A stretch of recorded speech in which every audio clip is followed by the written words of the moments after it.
आजच्या नवीन ब्लॉगमध्ये सर्वांचे स्वागत आहे. तर पहिल्यांदा सर्वांना गुढीपाडव्याच्या खूप खूप शुभेच्छा.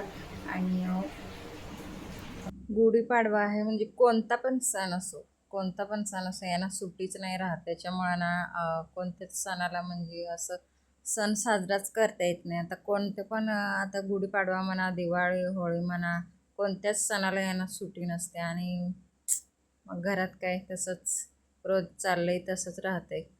सकाळी सकाळी उठले आणि भांडी वगैरे मला धुवून काढायची होती सगळी. ती भांडी वगैरे घासली आणि बाळाला झोपून बघा काम करायला घेतलं आहे मी. सगळं माझं धुणं वगैरे तसंच राहिलं आहे आज. आज तर गुढीपाडवा, तर आज सुट्टीच नाही, त्याच्यामुळं ते 8 वाजताच गेले.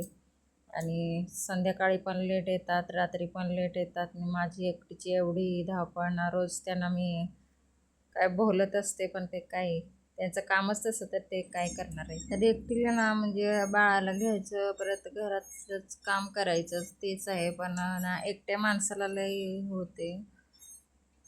दिवसभर सांभाळायचं बाळाला, घरातलं काम करायचं, परत अजून रात्रीचं एकट्या माणसाला लई त्रास पडतो. त्याच्यामुळं मी ना गप्पच राहते, आपापलं काम करायचं, त्यांना काय बोलायचं नाही.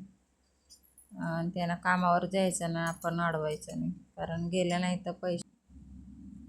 तर मग माझं सगळं आवडून झालं तर म्हणजे कपडे वगैरे आहेत धुवायचे, पण बाळ उठलं ना, त्याच्यामुळे त्याला घ्यायचं होतं मला.